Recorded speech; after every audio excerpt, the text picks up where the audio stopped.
The Book of Lambspring, a noble ancient philosopher concerning the philosophical stone. Preface. I am called Lambspring, born of a noble family, and this crest I bear with glory and justice. Philosophy I have read, and thoroughly understood. The utmost depth of my teacher's knowledge have I sounded.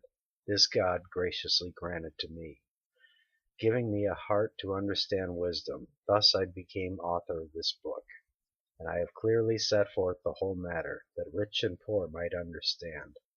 There is nothing like it upon earth, nor, God be praised, have I therein forgotten to humble myself. I am acquainted with the only true foundation. Therefore preserve this book with care, and take heed that you study it again and again. Thus shall you receive and learn the truth, and use this great gift of God for good ends. O God the Father, which art of all the beginning and end, we beseech thee, for the sake of our Lord Jesus Christ, to enlighten our minds and thoughts, that we may praise thee without ceasing, and accomplish this book according to thy will. Direct thou everything to a good end, and preserve us through thy great mercy.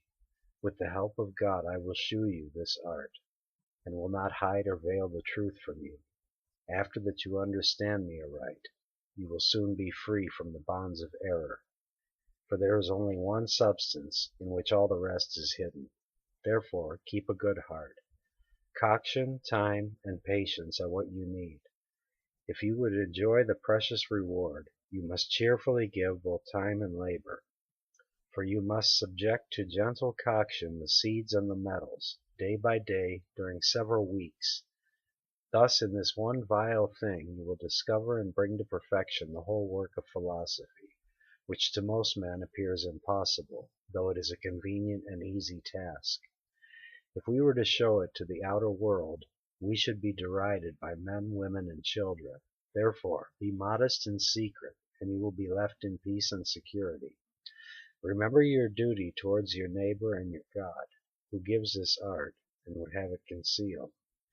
Now we will conclude the preface, that we may begin to describe the very art, and truly and plainly set it forth in figures, rendering thanks to the Creator of every creature. Hereunto follows the first figure. Be warned and understand truly that two fishes are swimming in our sea. The sea is the body, the two fishes are soul and spirit. The sages will tell you that two fishes are in our sea, without any flesh or bones. Let them be cooked in their own water. Then they also will become a vast sea, the vastness of which no man can describe. Moreover, the sages say that the two fishes are only one, not two. They are two, and nevertheless they are one, body, spirit, and soul. Now, I tell you most truly, cook these three together, that there may be a very large sea. Cook the sulfur well with the sulfur, and hold your tongue about it. Conceal your knowledge to your own advantage, and you shall be free from poverty. Only let your discovery remain a close secret. Here you straightway behold a black beast in the forest. Putrefaction.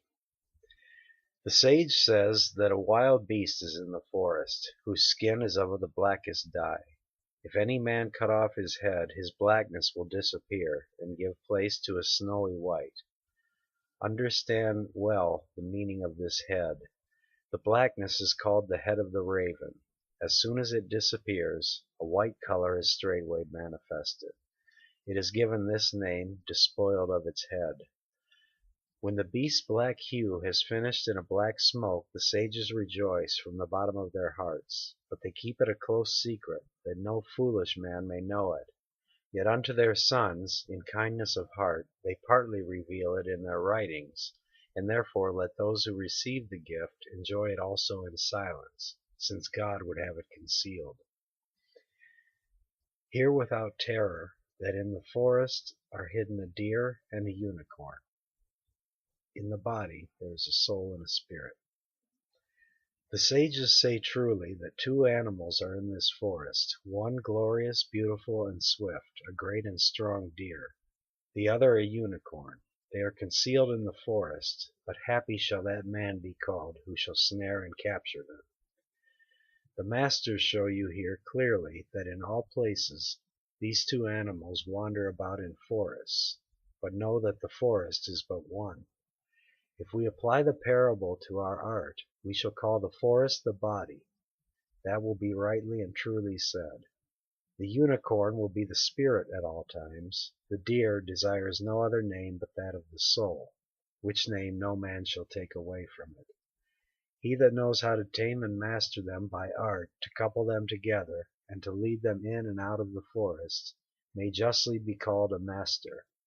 For we rightly judge that he has attained the golden flesh, and may triumph everywhere. Nay, he may bear rule over great Augustus. Here you behold a great marvel. Two lions are joined into one. The spirit and soul must be united in their body. The sages do faithfully teach us that two strong lions, to wit, male and female, lurk in a dark and rugged valley.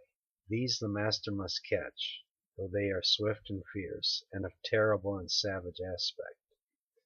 He who, by wisdom and cunning, can snare and bind them, and lead them into the same forest, of him it may be said with justice and truth, that he has merited the meed of praise before all others, and that his wisdom transcends that of the worldly wise.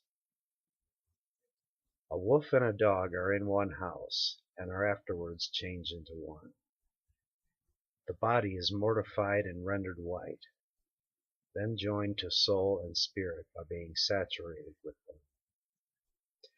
Alexander writes from Persia that a wolf and a dog are in this field, which, as the sages say, are descended from the same stock, but the wolf comes from the east and the dog from the west. They are full of jealousy, fury, rage, and madness. One kills the other, and from them comes a great poison. But when they are restored to life, they are clearly shown to be the great and precious medicine, the most glorious remedy upon earth, which refreshes and restores the sages, who render thanks to God and do praise him. This surely is a great miracle, and without any deception, that in a venomous dragon there should be the great medicine. The mercury is precipitated or sublimed, dissolved into its own proper water, and then once more coagulated.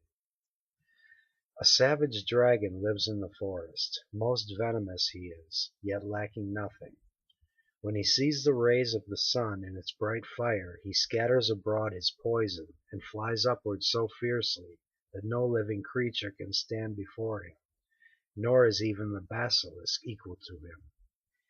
He who hath skill to slay him wisely hath escaped from all dangers. Yet all venom and colors are multiplied in the hour of his death. His venom becomes the great medicine. He quickly consumes his venom, for he devours his poisonous tail. All this is performed on his own body, from which flows forth glorious balm, with all its miraculous virtues. Hereat all the sages do loudly rejoice. We hear two birds in the forest, yet we must understand them to be only one. The mercury, having been often sublimed, is at length fixed, and becomes capable of resisting fire. The sublimation must be repeated until at length the fixation is attained. A nest is found in the forest, in which Hermes has his brood.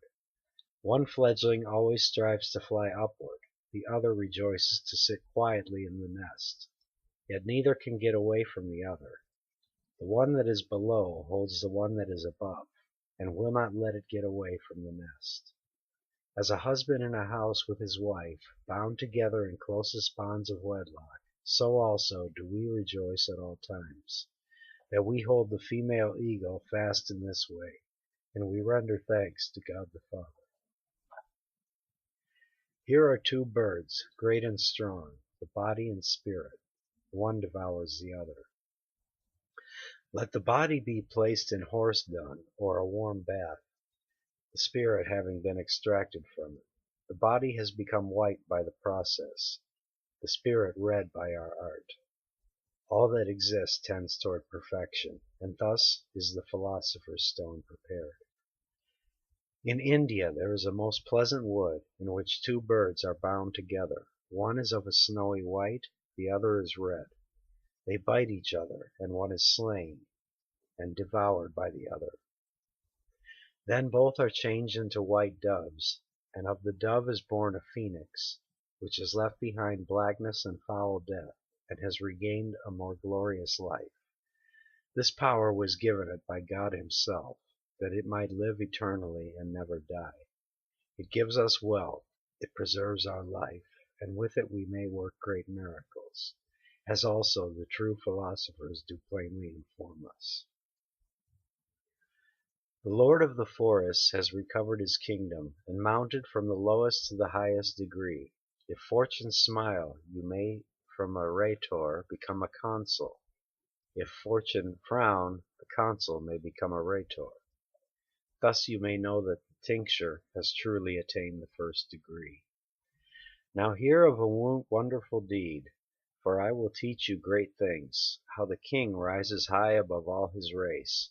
And hear also what the noble lord of the forest says. I have overcome and vanquished my foes. I have trodden the venomous dragon underfoot. I am a great and glorious king in the earth. There is none greater than I, child either of artists or of nature, among all living creatures.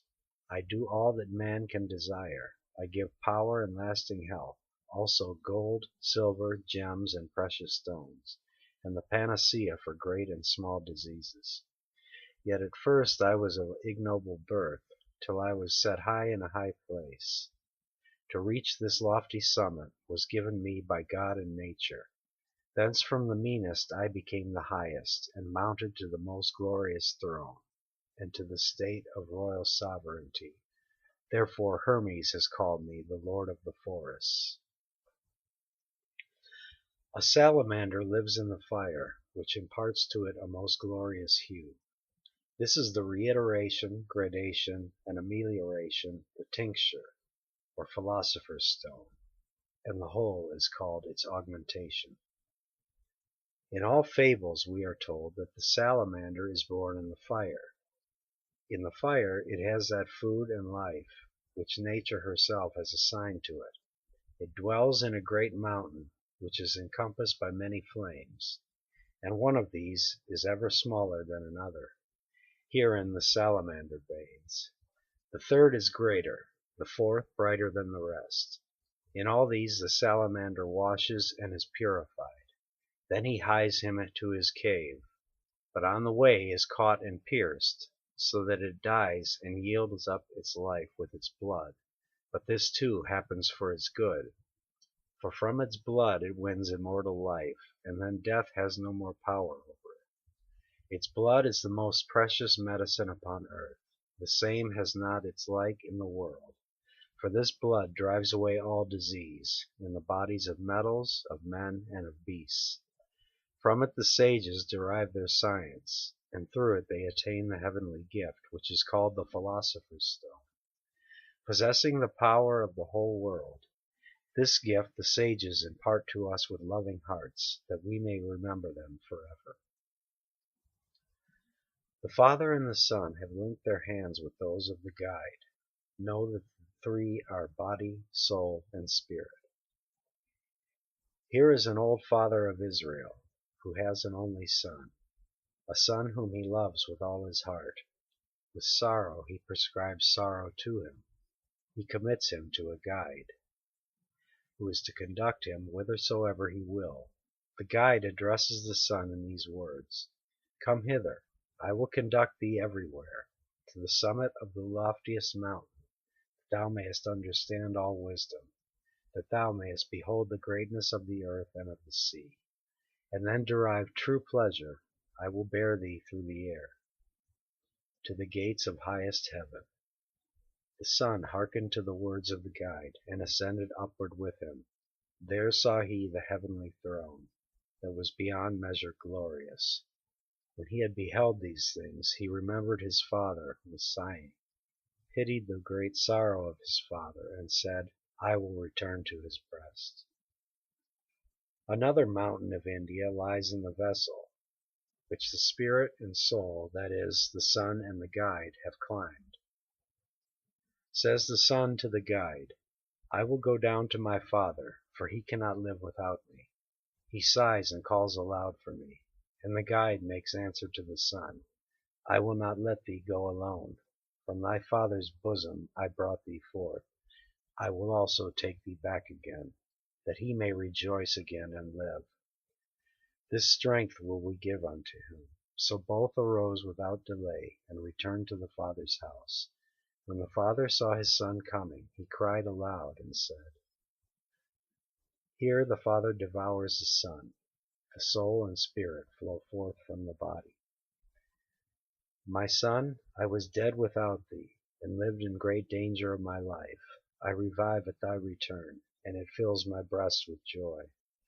But when the son entered the father's house, the father took him to his heart and swallowed him out of excessive joy, and that with his own mouth. The great exertion makes the father sweat.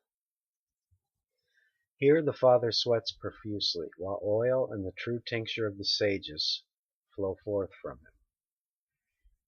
Here the father sweats on account of the son, and earnestly beseeches God, who has created everything in his hands, who creates and has created all things, to bring forth his son from his body, and to restore him to his former life.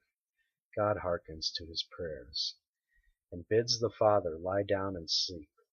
Then God sends down rain from heaven to the earth from the shining stars. It was a fertilizing silver rain, which bedewed and softened the father's body. Succor us, Lord, at the end, that we may obtain thy gracious gift. Here father and son are joined in one, so to remain forever. The sleeping father is here changed entirely into limpid water, and by virtue of this water alone the good work is accomplished. There is now a glorified and beautiful father, and he brings forth a new son. The son ever remains in the father, and the father in the son. Thus in diverse things they produce untold precious fruit. They perish nevermore, and laugh at death. By the grace of God they abide forever, the Father and the Son, triumphing gloriously in the splendor of their new kingdom. Upon one throne they sit, and the face of the ancient Master is straightway seen between them. He is arrayed in a crimson robe. To the invisible King of the world, to the only true and immortal God, be praise and glory, now and forever. Amen.